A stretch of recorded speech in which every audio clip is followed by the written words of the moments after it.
Welcome to my very first YouTube Q&A. I asked if you all had any questions for me, and you did. So thank you very much to everyone who submitted a question for today's video. We're going to talk a little bit about me, a little bit about handbags, and a little bit about Louis Vuitton. Let's dive right into question number one. Let's start out with a few questions about yours truly. The first question comes from Mrs. Leyva.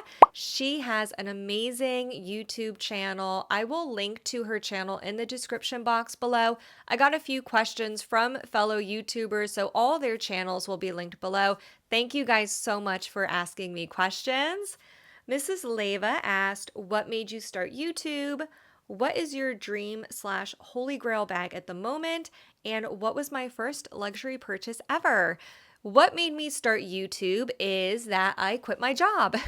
Back in December of 2021, I quit my job. I was really burned out and I had been dealing with a really toxic work environment while I was deciding what to do next career-wise. Around February, after I had been home for 2 months, I was like, I have all this free time. I was used to working 40 plus hours a week. Suddenly, I was just home for all that time. So I decided in February to start a YouTube channel as a hobby. I decided to talk about handbags because it was something I was interested in and fun and kind of a lighthearted topic for my channel. So that was how my channel started.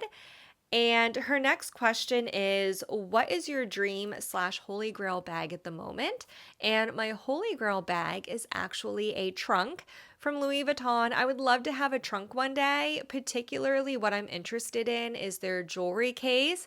I think it's a beautiful piece of decor for your house. It's also functional with the removable jewelry tray inside. That is what I would love to have one day, is a beautiful trunk from Louis Vuitton. And her last question was, what is your first luxury purchase ever?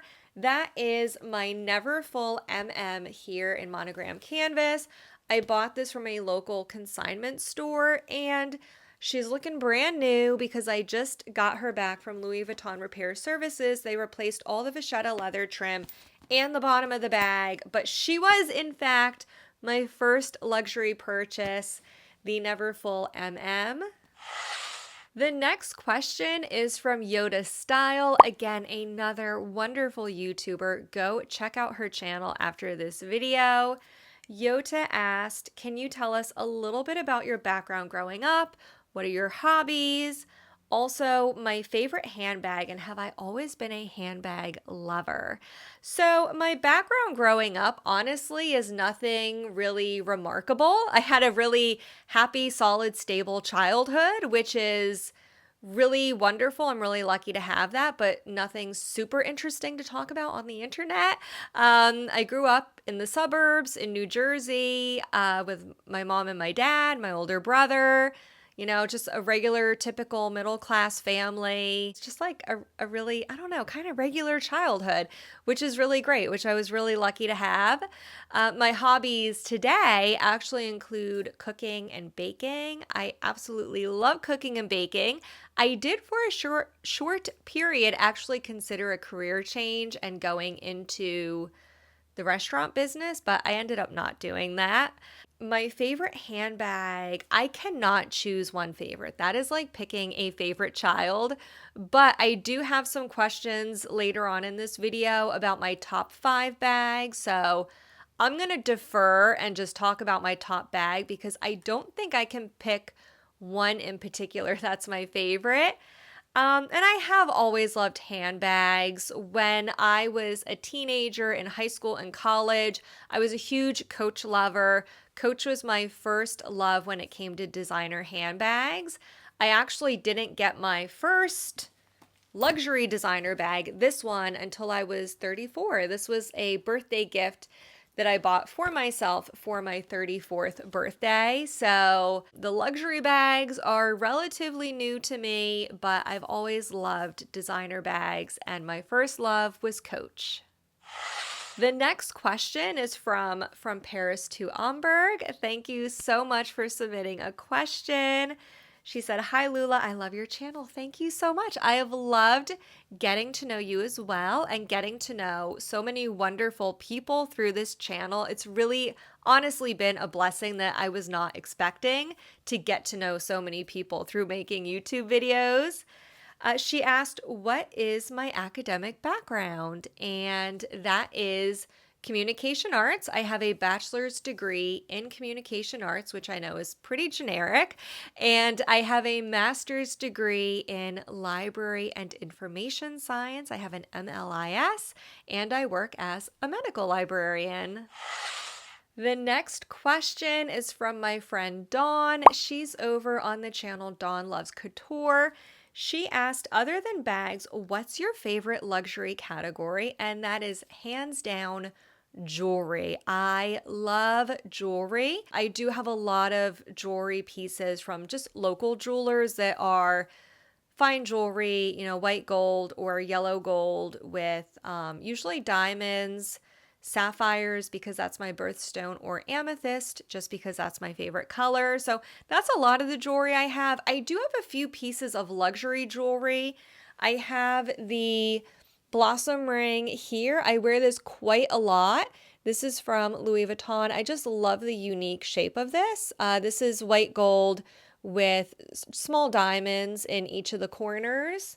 And another piece that I use a lot is this brooch from Chanel. This is from one of their cruise collections. I can't remember offhand what year, but I really love this. I got this pre-loved from Rebecca B. Luxury over on Instagram. I love her shop so much. And the first luxury piece of jewelry I ever got was actually a gift from my parents. I have the box and everything here and the note that they gave me. This was a Christmas gift in 2002. I was a teenager and I was absolutely obsessed with Tiffany & Co.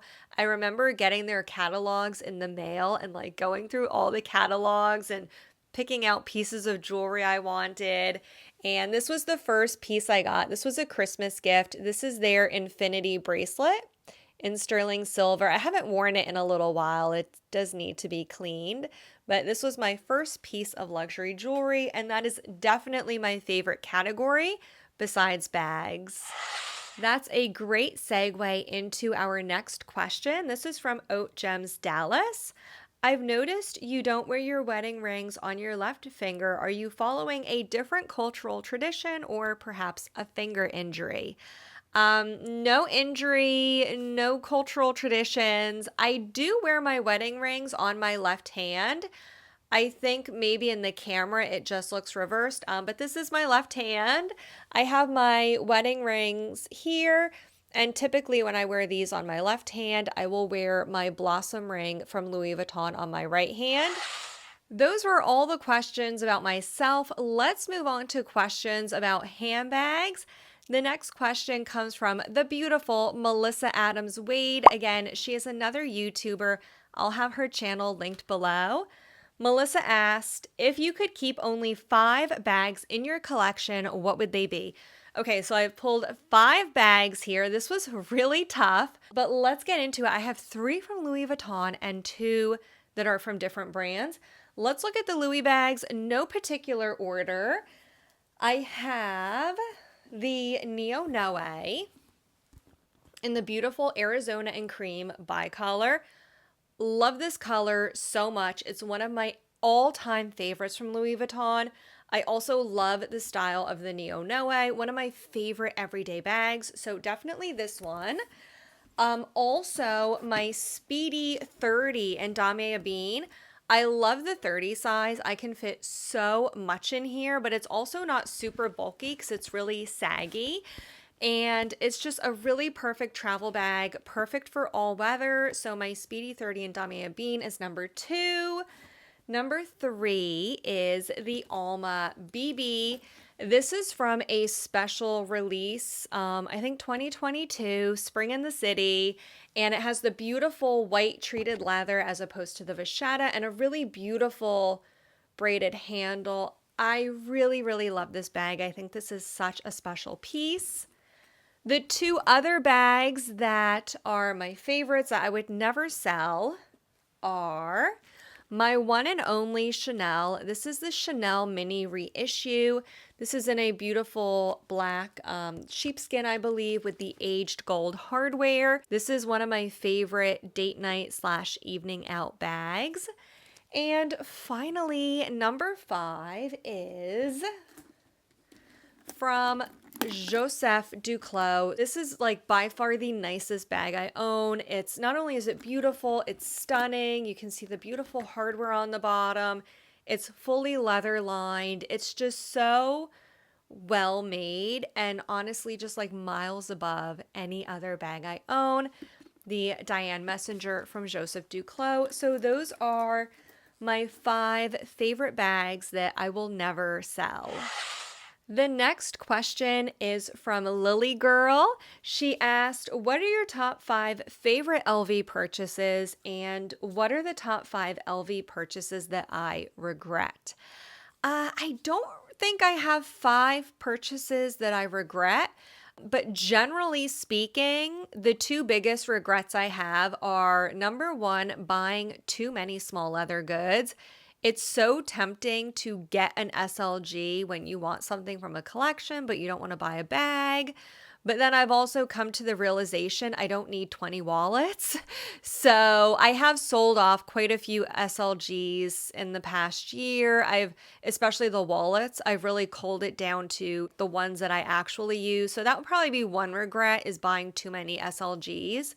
The other regret is buying something that I'm influenced to buy because someone else wants it and they talk up this item. It's being promoted a lot. The only one I can think of is my monoglam dauphine, which I'm actually selling right now. I will link to that in the description box if anyone's interested. I'm using a consignor for that. I'm not selling it myself. I was really on the fence for a long time about selling it or not because I love it and it's beautiful and it's so unique, but it doesn't really fit in with my style that well. And I only used it once. And I eventually did decide that even though I love it and it's a collector's piece, I own enough bags now that I'm not going to keep ones that I don't use. If I don't use it, just being pretty and having it to look at isn't a good enough reason for me to keep it. So that would be my 2 regrets: too many SLGs and being influenced to buy something that's not actually my own personal style. For my top 5 favorite purchases, obviously I could talk about bags. I do have my favorite bags, but let me talk about my 5 favorite non-bag purchases. So number 1, again, is this blossom ring, which I showed you earlier. I love this ring, super pretty, a really unique shape, and it's just a beautiful ring that I love to wear, and I wear this quite often. I also really love the Truce 23. This is the dark horse. I bought this just because it's a toiletry bag, and I was not expecting to love this as much as I do. I bought this pre-loved. This was actually from the 1980s. I got this from Rebecca B. Luxury on Instagram. And I use this every single day. I keep all my lotions and my potions in here. It has these elastic straps on the side. It has a slip pocket on the other side that I can keep things in. I use this every day. I've even used this as a clutch.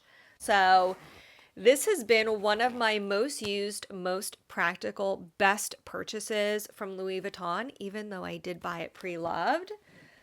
Also, I have to give a shout out to these beautiful SLGs. Even though I just said I buy too many, these are unique and so special to me. This is the monogram heart coin purse, and this is the beautiful illusion leather pocket organizer from the men's collection. This is the only item I have from the men's collection, but I think the leather and the color on here is just so stunning.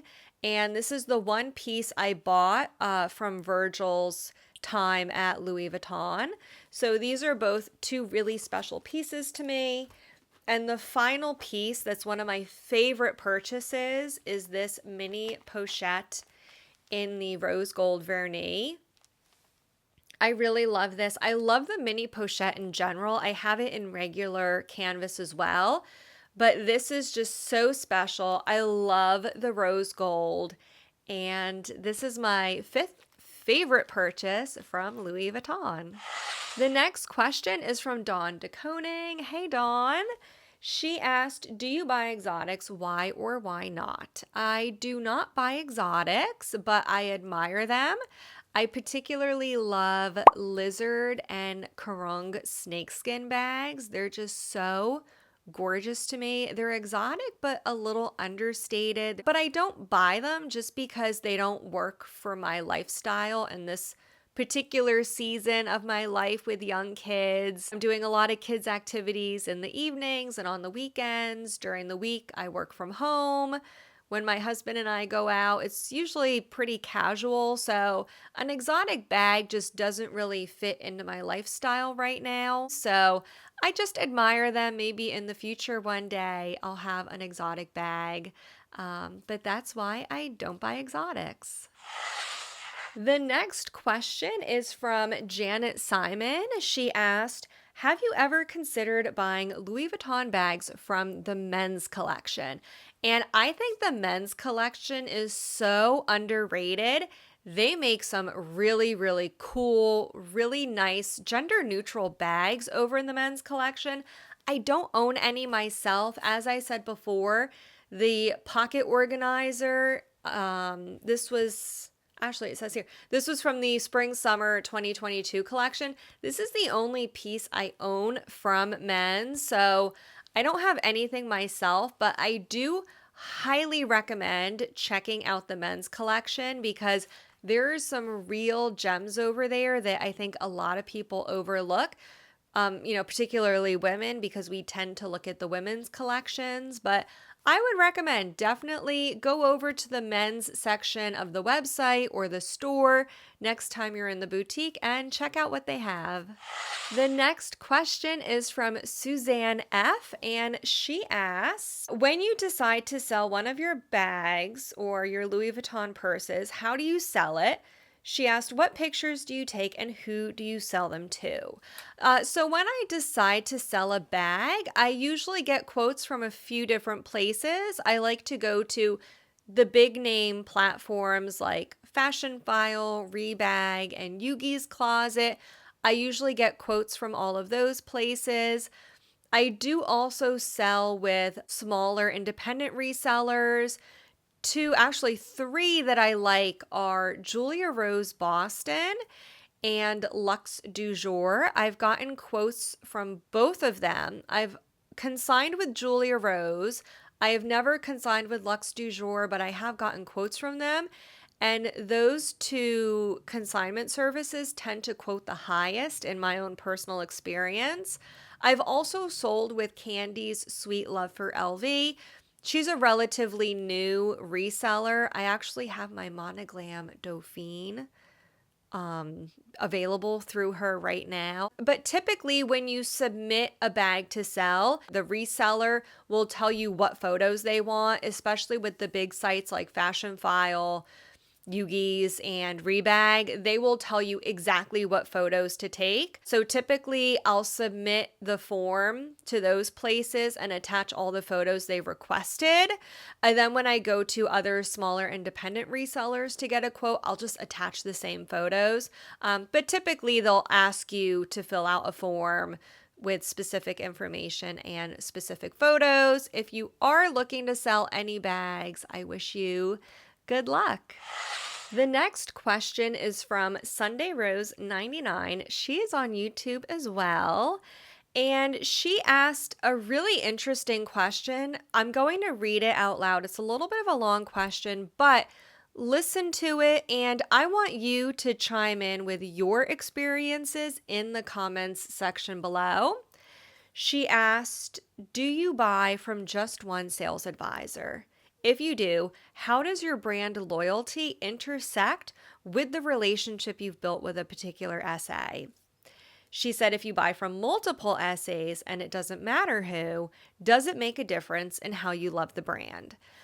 And she goes on to explain, currently I'm having a confusing time in brand experiences within myself when my long-term sales advisor left.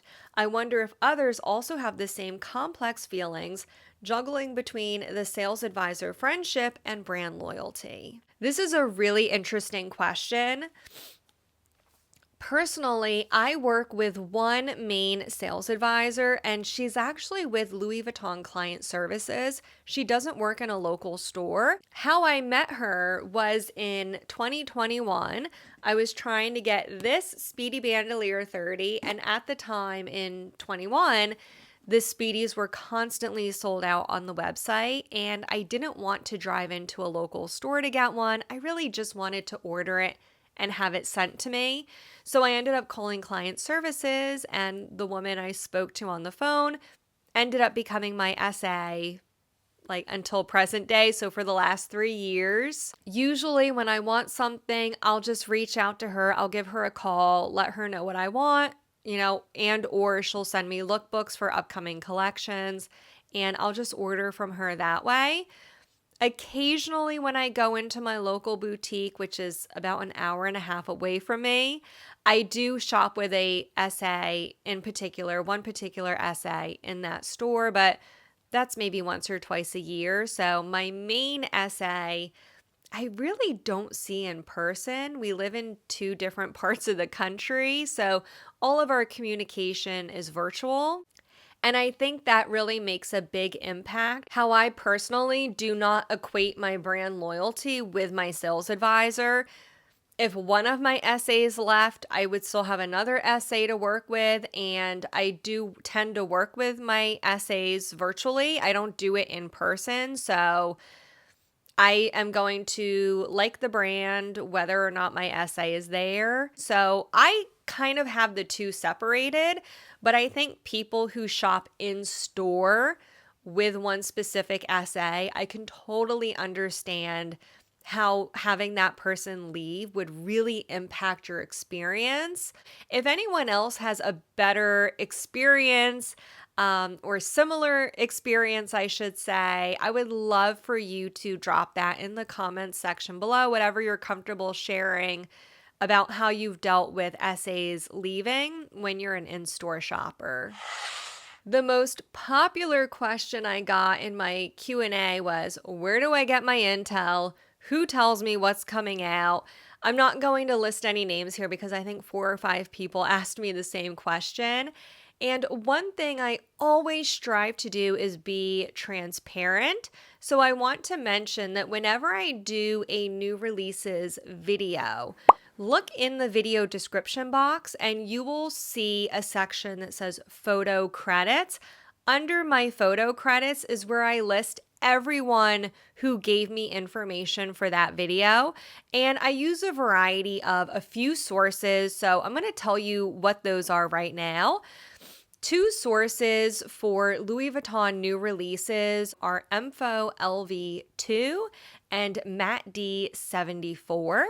Info tends to focus on women's new releases. He's not posting anything new right now. I'm not sure if he's going to be back or not. Matt D74 tends to publish the men's new releases. They're both over on Instagram.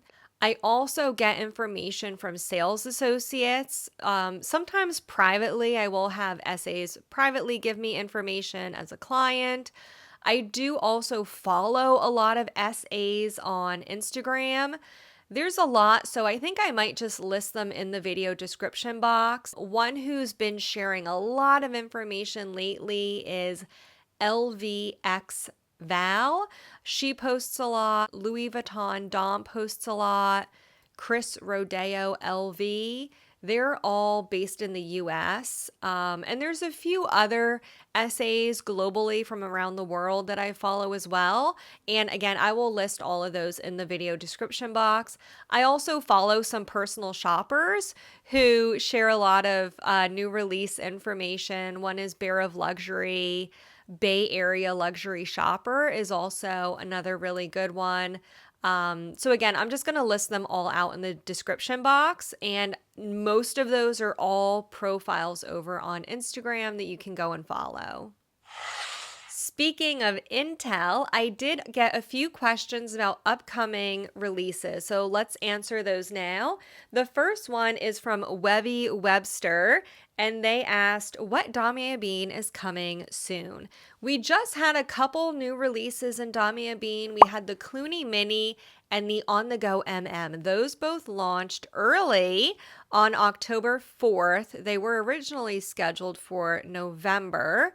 And the next Damier Ebene that I think is coming out that I'm aware of is in the women's spring summer 25 collection. I just did a video on that collection, so I'm going to link to that up above. I won't go over everything again in this video, but check that out. There's a few pieces coming in Damier Ebene then.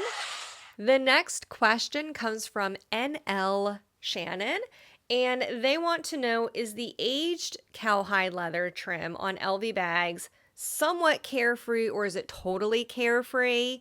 Is it another term for vachetta, which is highly susceptible to water spots? And they gave me an item to reference, so I'm going to put that on screen. And yeah, basically it's similar to the vachetta leather, but it's been pre-treated.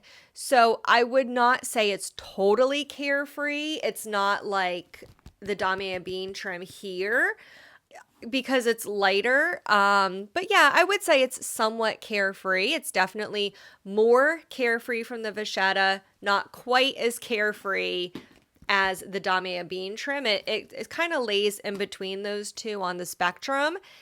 If you do get it wet, just take a cloth and try to wipe it off as soon as possible. If you want to patina your leather to help prevent water spots, leave it out in the sun for a couple days, put it in front of a sunny window, rotate the bag once in a while so you get an even tan on all sides of the vachetta, and just getting a nice light patina is all you need to do to help protect the leather. The next question is from Deanne Gomez. She wants to know, how does shearling wear on LV bags? The short answer is I don't know. I don't have any shearling bags from Louis Vuitton, so I don't have any personal experience, but sometimes I also like to see how particular Louis Vuitton materials wear over time. And typically what I do if I don't have that firsthand experience is I go and look at the resale market. Usually I'll go to a site like Fashionphile because they have a huge inventory, and I'll just look up that bag in their inventory and I'll take a look at all the bags that show up. Of course, there's going to be ones that are particularly beat up and particularly in good condition because either they were used heavily or not used at all. But for those bags in the middle ground, I like to look at them and see how have those bags aged over time. And when I look through all the different listings, are there any things in particular that pop out to me? You know, are there any recurring themes as I'm looking through all the product listings? And that's what I like to do personally to see how an item wears over time. I also look at how old the item is. You know, is it 20 years old versus 5 years old? And I take that into account as well. I like to look at the resale sites like Fashionphile, Rebag, Yugi's Closet when I'm looking at the conditions of older pieces because they tend to be more forthright and more systematic about how they list the conditions of their products. I don't use sites like eBay or Vestiaire Collective where the seller is the one listing the bags because I don't really trust how someone is going to list their own bag. You know, I do think some sellers are more forthcoming than others. So stick to the sites like Rebag or Fashionphile where they have a system for disclosing the condition of their bags, and that's what I do personally. The next question was, I think, the second most popular question I got from a few people. And they want to know if I have any information about the Louis Vuitton and Murakami collaboration, rumored to be releasing in 2025. So, unfortunately, I don't have a lot of information. Louis Vuitton has not officially announced or confirmed any information about this collaboration. So everything is alleged at this point. Nothing is confirmed. However, it has been publicly stated already by other people that this is rumored to be coming in January with a second drop in March. I have heard rumors that the multicolor noir and blanc, will be released, as well as cherry blossoms. I've heard all of that stuff stated publicly by other people. Those are the rumors right now. Other than that, there's really not a lot I can add to the public discourse on this release. I do think we need to wait for Louis Vuitton to make announcements, and we need to wait for them to confirm this information. What I personally predict is that if and when we see this collaboration released, it's going to be huge. Think about the Kusama collaboration from a year or two ago with Yayoi Kusama. All the stores were taken over by those infinity dots. They had the huge Kusama on the store with her paintbrush outside of Paris.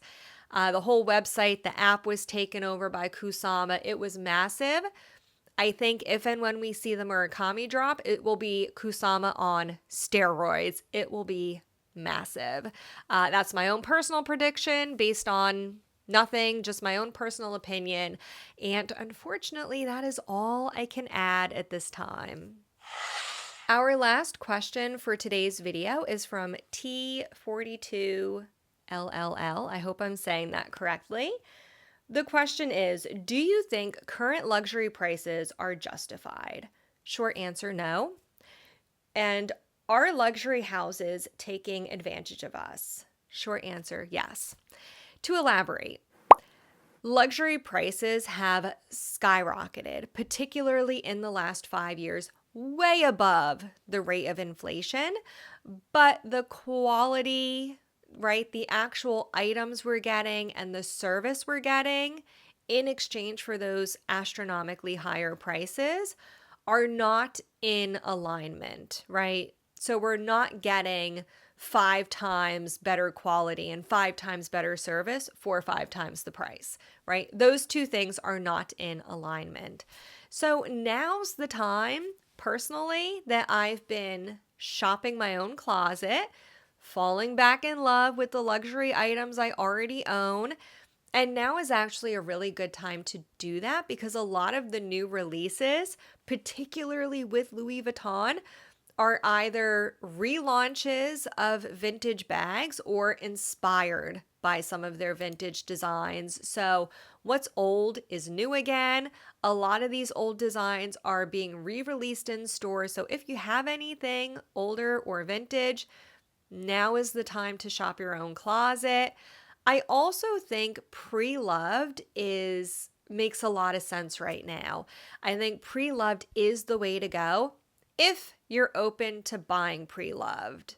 You do have to make sure you're buying from a verified, trusted seller and that you do get your items authenticated. That is super important. There's some really great deals on the pre-loved market right now. I love to shop pre-loved. You can find some great pieces at great prices. And personally, that's what I've been doing. I've really been considering hard when I want to buy a new item from the store. Is it something I really want? Can I get it pre-loved? Do I have to get it new from the store? And is it an item I can see wearing for the next 5 or 10 years? Those are the questions I'm asking myself when I'm buying something new because, yeah, the prices have gone up a lot and it's really hard to justify some of those new higher price points. I really hope you've enjoyed today's video. It was so much fun to do a Q&A. If you have a question, let me know. I'll answer it below, or perhaps I'll do another Q&A at some point in the future. As always, I'll leave another video up here for you to watch next, and I'll see you in the next one. Bye-bye now.